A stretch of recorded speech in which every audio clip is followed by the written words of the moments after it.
नमस्कार, मैं doctor Vijay Narayan Tiwari, assistant professor MD विभाग, शिक्षा संकाय, संत तुलसीदास पीजी कॉलेज, कादीपुर, सुल्तानपुर, उत्तर प्रदेश। तो विद्यार्थियों, शैक्षिक तकनीकी या प्रौद्योगिकी, education technology and ICT, information communication technology का क्या अर्थ होता है? यानी हम शैक्षिक तकनीकी किसे कहते हैं, आईसीटी क्या है, शिक्षा में तकनीकी एवं आईसीटी का प्रयोग क्या है, उपयोग क्या है। तो सबसे पहले हम ये देखें कि तकनीकी क्या है। क्योंकि जो शिक्षा है उस शिक्षा के द्वारा ही शैक्षिक या शिक्षण शब्द बना हुआ है, लेकिन जो तकनीकी शब्द है या एक तरह से टेक्नोलॉजी हमें यह आभास कराती है जैसे कोई मशीन, यंत्र हो, लेकिन ऐसा नहीं है कि जो शिक्षा में यंत्र ही हो वही शैक्षिक तकनीकी के अंतर्गत आवे, बल्कि उस तकनीक का प्राय है कि जो कुछ भी विज्ञान के नए नए आविष्कार हैं, सिद्धांत हैं, उनका प्रयोग करना भी शैक्षिक तकनीकी के अंतर्गत आता है। तो हम पहले शैक्षिक तकनीकों को समझते हैं, फिर सूचना या इंफॉर्मेशन क्या होती है उसके विषय में ध्यान देंगे, और संप्रेषण क्या होता है। इन तत्वों को समझने के बाद फिर हमें देखेंगे कि शैक्षिक तकनीकी, प्रौद्योगिकी एवं आईसीटी का मूल रूप से हमारे शिक्षा में क्या प्रयोग है, क्या उपयोग है। तो आइए सबसे पहले हम शैक्षिक तकनीकी में तकनीकी शब्द को परिभाषित करते हैं, उसके अर्थ को देखते हैं। तो देखिए, तकनीकी या प्रौद्योगिकी से तात्पर्य है व्यावहारिक उद्देश्यों की प्राप्ति के लिए वैज्ञानिक ज्ञान का दैनिक जीवन में उपयोग करना। स्पष्ट है कि जो भी व्यवहारिक उद्देश्य हमारे हैं, ऐसे उद्देश्यों की पूर्ति हेतु कब दैनिक जीवन में जो कुछ हम उपयोग करते हैं उसकी पूर्ति हेतु वैज्ञानिक ज्ञान का उपयोग करना। अर्थात प्रत्येक कार्य को करने के लिए जो हम सरल से सरल रूप ढूंढते हैं, जिस कार्य को करने के लिए हमें कुछ विशेष माध्यमों की आवश्यकता होती है, वही उपाय, वही युक्ति, वही हमारे लिए क्या होती है, तकनीकी होती है। जैसे प्राचीन काल में लोग पैदल चलते थे, यात्राएं करते थे, नदी, पर्वत, पहाड़ सब कुछ ऐसे चल के पार करते थे। लेकिन आज क्या है, वही तकनीकी जब विकसित हुई, आवागमन के साधन विकसित हुए, साइकिल आई, मोटरसाइकिल आई, 4 व्हीलर गाड़ियाँ आ गई, एरोप्लेन आ गई, यानी उसी दूरी को हम अपनी तकनीकी के द्वारा बहुत ही सरलता से आज पूरा कर लेते हैं, प्राप्त कर लेते हैं अपने स्थान को, महत्व को। हमें कहाँ जाना है, कैसे जाना है, वह पैदल ना चल करके हम अनेक उपागमों के द्वारा उसको पूरा करते हैं। ठीक उसी प्रकार से शिक्षा में जो तकनीकी आई, तो पहले जब हमारा ज्ञान विज्ञान था वैदिक काल में, उस समय भी तकनीकी थी। यानी उस समय का जो मेमोरी लेवल होता था वह बहुत ही तीव्र होता था लोगों का। कहा जाता है कि वेद का नाम श्रुत पड़ा था, अर्थात वह केवल सुन करके ही लोग उसे कंठस्थ करते थे और उसे एक धरोहर के रूप में अपने पास रखते थे। जब उस ज्ञान को अपने शिष्यों को दे देते थे, शिष्य भी उसको सुन करके याद कर लेता, कंठस्थ कर लेता था। फिर वह उस सीखे हुए ज्ञान को दूसरों को देता है, दूसरों के द्वारा तीसरे में, इस तरह से एक पीढ़ी से दूसरी पीढ़ी में यह निरंतर स्थानांतरित होता चला जाता था। इसलिए वेद अक्षुण रहे केवल श्रुत के रूप में। तो भी हमारी एक टेक्नोलॉजी थी जो केवल सुन करके ही ऐसा देखा जाता है, लेकिन धीरे धीरे भोजपत्र आए, कुछ कागजों का आविष्कार हुआ, स्याही पेन का आविष्कार हुआ, लोग हाथों से लिखना शुरू किए, आगे बढ़े तो देखेंगे छपाई की मशीनें आ गई, प्रिंटिंग प्रेस आ गए।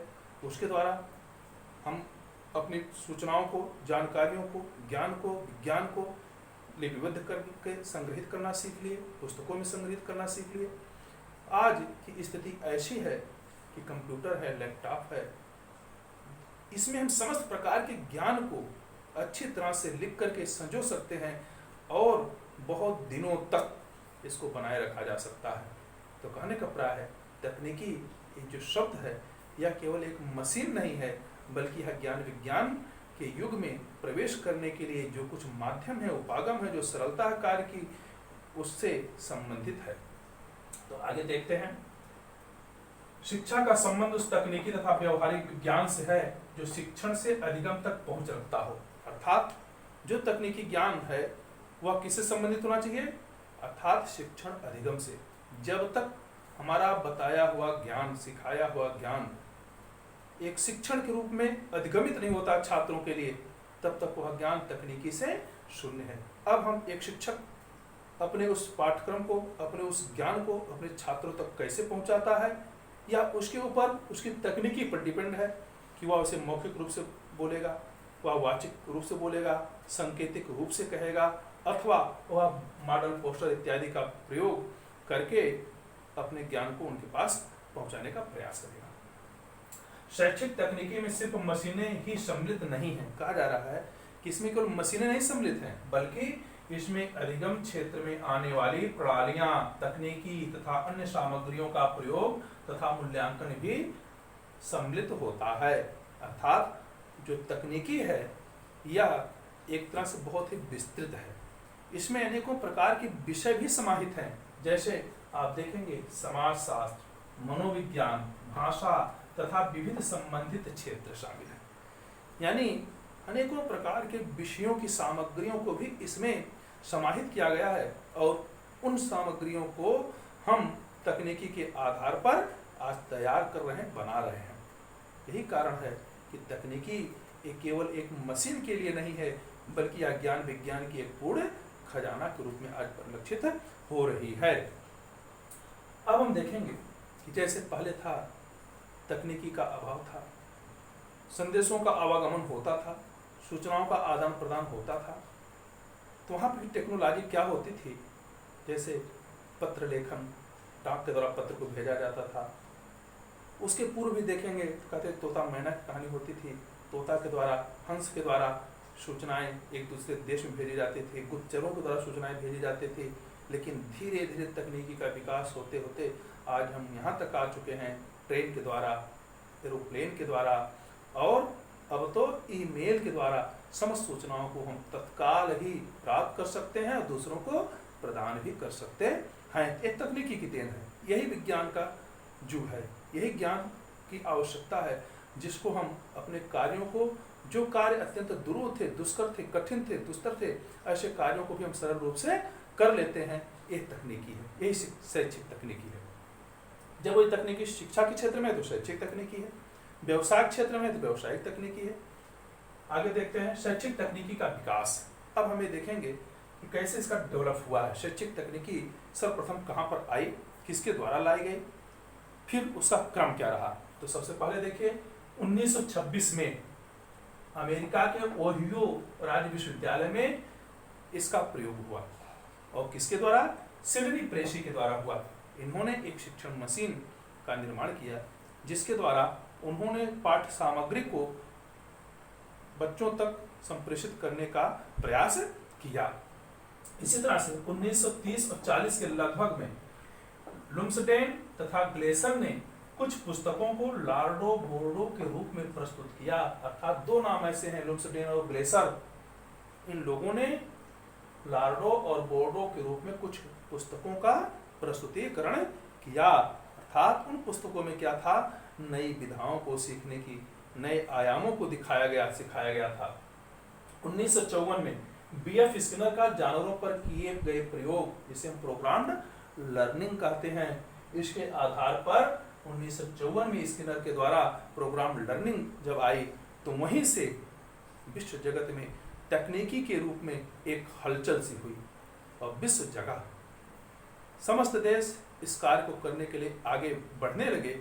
और 1966 में भारत में भारतीय अभिक्रमित अनुदेशन संगठन की स्थापना की गई। कब? 1966 में। और इसी समय अमेरिका में भी अभिक्रमित अनुदेशन संगठन की स्थापना हुई। 1972-73 में शैक्षिक प्रौद्योगिकी परियोजना एवं NCERT के अधीन CIET का क्या होता है, central institute of educational technology. इसका अभिप्राय है कि जो NCERT national council of educational and research training के लिए बनाई गई थी, नई दिल्ली में स्थापित की गई थी, इसके अधीन CIET का राज्यों में स्थापना की गई। जो तकनीकी शिक्षा को आगे बढ़ाने का दायित्व संभालने लगे।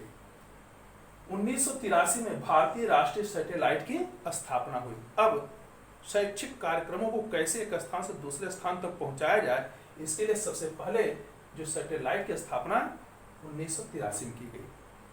1992 में प्रोग्राम ऑफ एक्शन एक प्लान बनाया गया, जिसके तहत समस्त राज्यों में, समस्त विद्यालयों में शैक्षिक तकनीकी से संबंधित उपकरणों को, सिद्धांतों को, उसकी सामग्रियों को पहुंचाने का प्रयास प्रारंभ हुआ। कहते हैं कि राष्ट्रीय शिक्षा संस्थान नई दिल्ली ने एक क्लास नामक परियोजना का प्रारंभ भी किया, जिसका मूल उद्देश्य था कि जो भी शैक्षिक तकनीकी से संबंधित हमारे पास सामग्री है, सिद्धांत हैं, ज्ञान विज्ञान है, जो मशीनरी की चीज़ें हैं, उनको समस्त विद्यालयों में, कॉलेजों में और विश्वविद्यालयों में पहुंचाया जाए।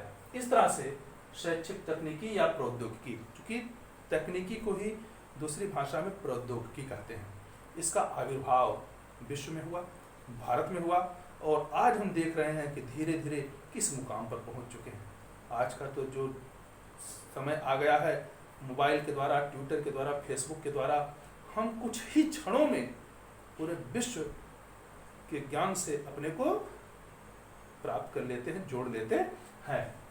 इस तरह से आप देखेंगे कि जो शैक्षिक तकनीकी का अर्थ क्या था, हम उसके बारे में समझ चुके हैं।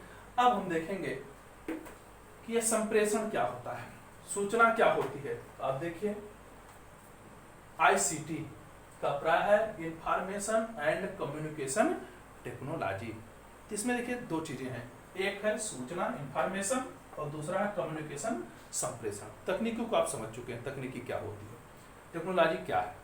अब सबसे पहले हम सूचना के विषय में अच्छी तरह समझें कि सूचना का अर्थ क्या होता है, इसकी उपयोगिता क्या है, इसको संग्रहित करने की विधि क्या है। तो देखिए, सूचना, इसका अर्थ क्या है। सूचना से अभिप्राय उन आंकड़ों से है जिनका प्रयोग किसी निष्कर्ष तक पहुंचने में किया जाता है। अभिप्राय है कि जो सूचना है उसका मूल रूप से आंकड़ों से, आंकड़ों का प्राय ऐसे तथ्यों से है, ऐसी जानकारी से है जो दूसरों तक पहुंचाने में मदद करता हो। अर्थात जैसे हमें कोई जानकारी है, हम अपनी जानकारी को दूसरे को देना चाहते हैं, तो जब तक दूसरा व्यक्ति लेने को तैयार नहीं होगा, उसको समझने को तैयार नहीं होगा, तब तक हम अपनी जानकारी को, अपनी सूचना को उसके तक भेज नहीं सकते। इसीलिए कहा जाता है साधारण जानकारी प्राप्त करना, अर्थात सूचना को प्राप्त करने का मूल रूप होता है सामान्य से सामान्य भी, साधारण से साधारण भी जानकारी को प्राप्त किया जाए। प्राप्त जानकारी या सूचना को दूसरों तक पहुंचाना, जो कुछ हमें विदित है, ज्ञात है, उस सूचना को, उस जानकारी को दूसरों तक पहुंचाने का भी कर्तव्य हमें निभाना पड़ेगा। इसी तरह से संबंधित आंकड़ों का संग्रह एवं आदान प्रदान करना, जो जानकारी हमें लेनी है या देनी है, उससे संबंधित तमाम प्रकार के जो आंकड़े हैं, डाटाज हैं, उनको संग्रहित किया जाए और उसी के आधार पर हमें सूचनाओं का आदान प्रदान करना चाहिए। आगे देखिए, सभी स्रोतों से सूचनाएं प्राप्त करना, जो सूचनाओं के जितने भी सोर्स हैं, जितने भी स्रोत हैं, जितने भी आयाम उपागम है, सभी जगह से सूचनाओं को, जानकारियों को प्राप्त करने का प्रयास करना चाहिए। ऐसा क्यों? जिससे कि सूचनाएं सत्य हों, विश्वसनीय हों, वैध हों। सूचनाओं को सुरक्षित रखना, जो सूचनाएं हम कलेक्ट कर रहे हैं, जो उसके आंकड़े या डाटाज कलेक्ट कर रहे हैं, उनको सुरक्षित रखना भी हमारा कर्तव्य बनता है। समय पर उनका उचित प्रयोग किया जाए, उन सूचनाओं का समय आने पर, उपयुक्त समय पर उसका प्रयोग किया जाए।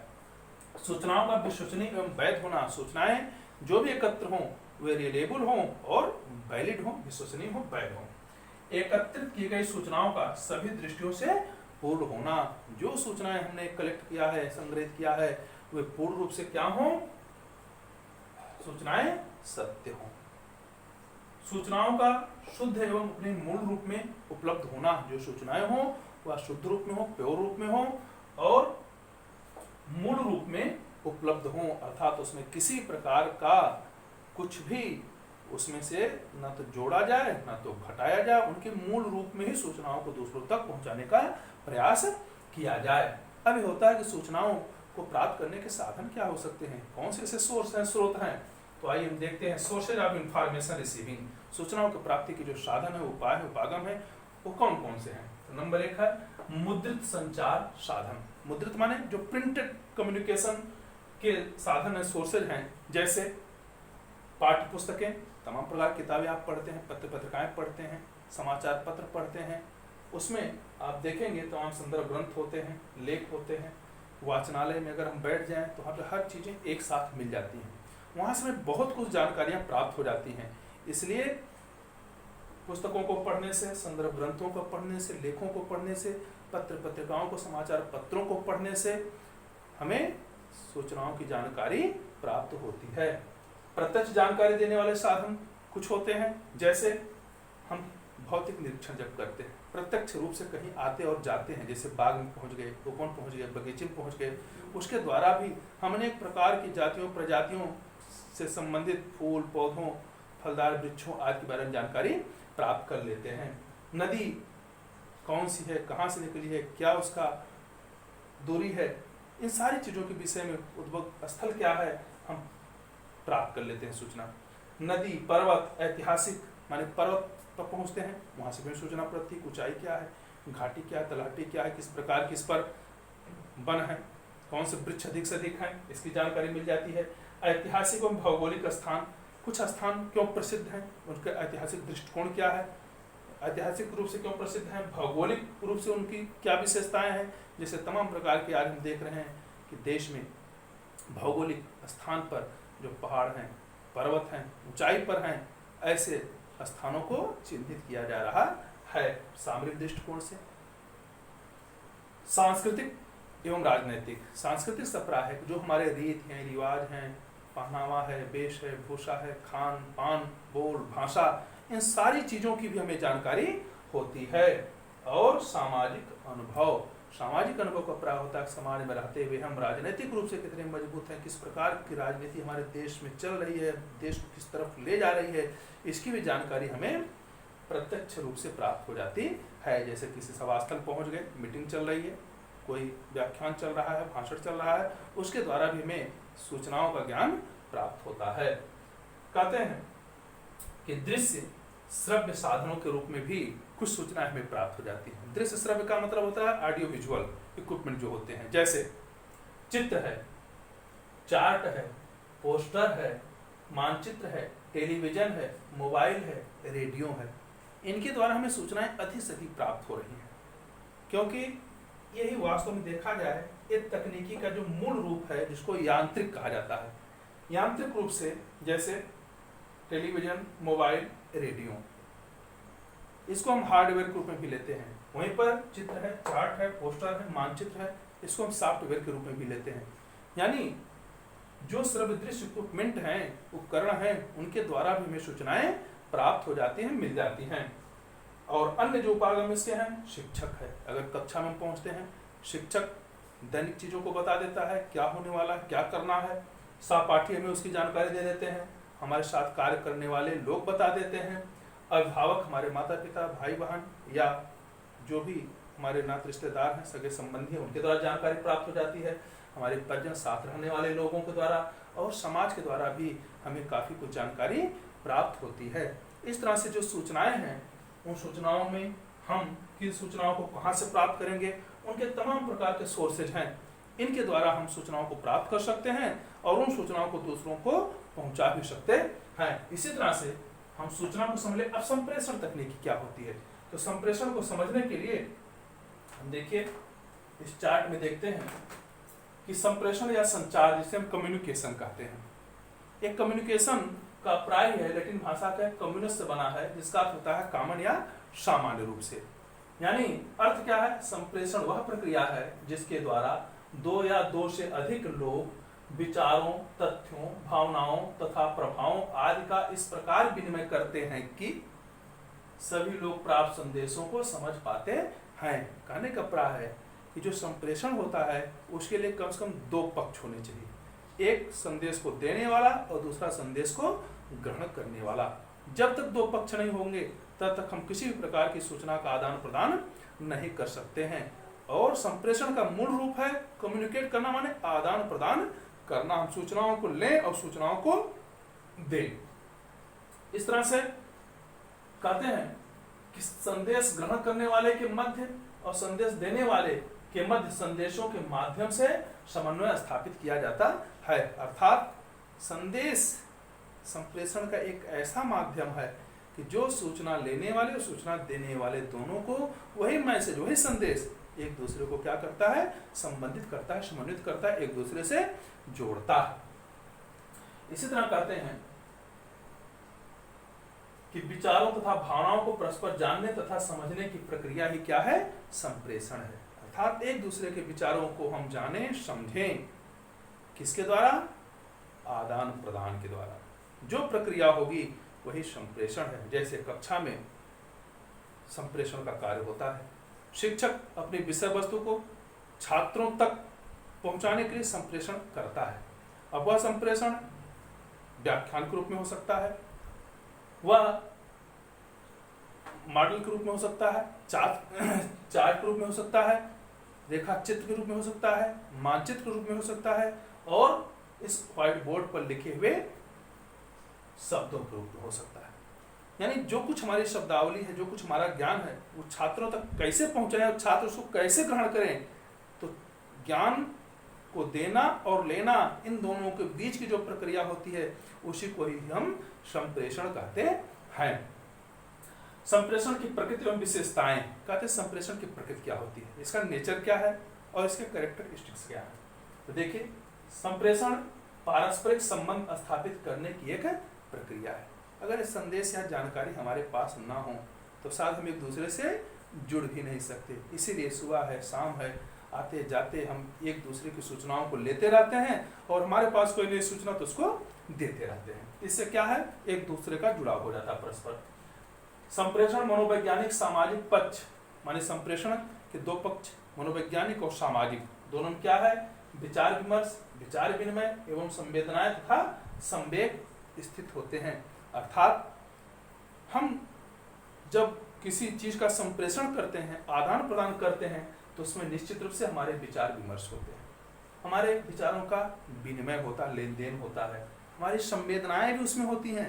यानी उस जानकारी को किस रूप से, किस संवेदना से प्रकट करना है वह भी दिखाई पड़ती है। हमारी भावनाएं उस समय कैसी होती हैं और हमारे संवेग भी उसमें स्थित होते हैं। अर्थात सूचनाओं का आदान प्रदान करते समय, संप्रेषण करते समय हमारे भाव भंगिमाएं, संवेग सब कुछ उसमें दिखाई पड़ते हैं। कहते हैं कि संप्रेषण द्विवाही प्रक्रिया है, अर्थात 1 by 1, बिना दो लोगों के बीच में यह प्रक्रिया संपन्न नहीं हो सकती। द्विवाही अर्थात दो लोगों के बीच में होने वाली प्रक्रिया है। अर्थात इसमें एक संदेश देने वाला होता है एवं दूसरा संदेश लेने वाला होता है। संप्रेषण प्रक्रिया में प्रत्यक्षीकरण समावेशित होता है।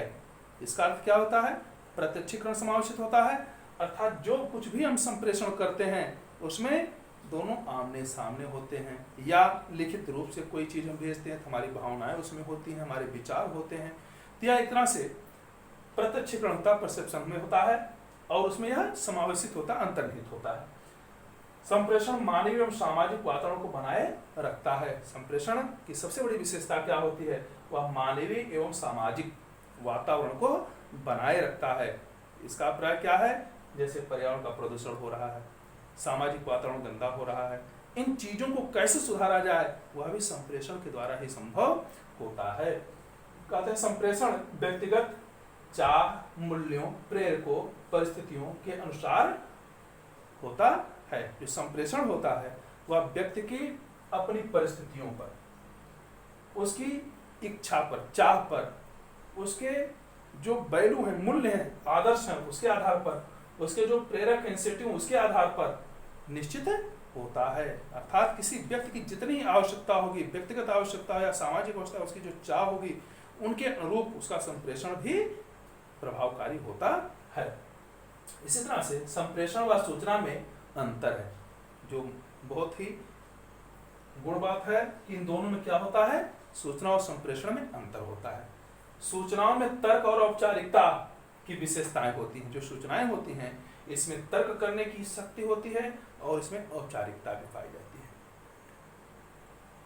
जैसे पुस्तक या टीवी सूचनाओं से भरे होते हैं, आप देखेंगे टेलीविजन में तमाम सूचनाएं हैं, मोबाइल में तमाम सूचनाएं हैं, पुस्तकों में बहुत कुछ भरा हुआ है, जानकारियां दी गई हैं, लेकिन जब तक पुस्तक पढ़ी ना जाए एवं टीवी को खोला ना जाए, संप्रेषण संभव नहीं है। अर्थात टीवी बंद है, सूचनाएं तो उसके अंदर हैं, हमें प्राप्त नहीं हो सकती, पुस्तकें हैं लेकिन वो खोल के पढ़ी ना जाए तो हमें सूचनाएं प्राप्त नहीं हो सकती हैं। ते अंतर है, सूचनाएं ये तार्किक होती हैं, ये औपचारिक होती हैं, लेकिन संप्रेषण क्या होता है, ना तो उसमें तर्क है ना कोई औपचारिकता है, वह मशीनीकरण के रूप में या संकेत के रूप में या लिखित या मौखिक वाचिक के रूप में हमारे सामने प्रस्तुत होती हैं।